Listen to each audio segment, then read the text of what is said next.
विजयपुर उपचुनाव में बीजेपी की हार पर केंद्रीय संचार मंत्री ज्योतिरादित्य सिंधिया ने कहा कि हार पर चिंतन करना होगा। ये चिंता की बात है। हार जरूर गए, लेकिन मतों में बढ़ोतरी हुई है। उन्होंने कहा कि यदि मुझे प्रचार के लिए भेजा जाता तो मैं जरूर जाता। केंद्रीय मंत्री कहते हैं कि महाराष्ट्र में मिली ऐतिहासिक जीत ने विश्वास का परचम लहराया है। महाराष्ट्र की जनता ने तो विश्वास बीजेपी पर जताया और हम उस पर खरे भी उतरेंगे। कहा कि कभी 288 सीटों में 80% सीटें किसी गठबंधन को नहीं मिली है जो महायुति गठबंधन को मिली।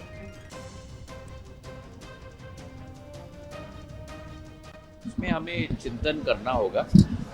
जरूर चिंता की बात है, पर मतों में भी बढ़ोतरी हुई है और अगर मुझे कहा जाता तो मैं जरूर जाता। इधर नेता प्रतिपक्ष उमंग सिंघार ने केंद्रीय मंत्री ज्योतिरादित्य सिंधिया के इस बयान पर कहा कि ये पार्टी का निजी मामला है, सिंधिया खुद मंथन करे। मुझे लगता है इनका निजी मामला है पार्टी का। अब इन्हें कितना वहाँ सम्मान मिल रहा है कितना नहीं, तो ये तो सिंधिया जी खुद मंथन करें।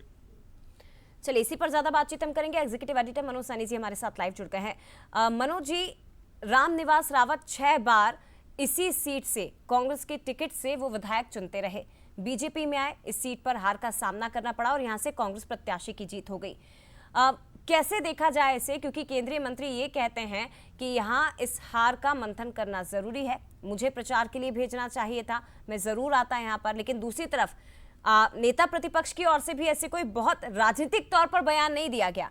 साफ कहा गया, सिंपल लाइन में कहा गया कि पार्टी का मामला है, निजी मामला है और सिंधिया खुद मंथन कर लें इस पर। देखिए, इसका मतलब तो यह है कि दोनों जगह सब ठीक नहीं चल रहा है, चाहे भारतीय जनता पार्टी की बात करें या कांग्रेस की बात करें।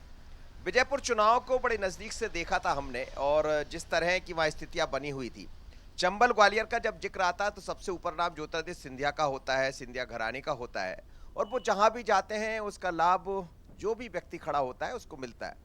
खबरें ये आई कि वहाँ पर सिंधिया को बुलाया गया लेकिन वो नहीं पहुँचे।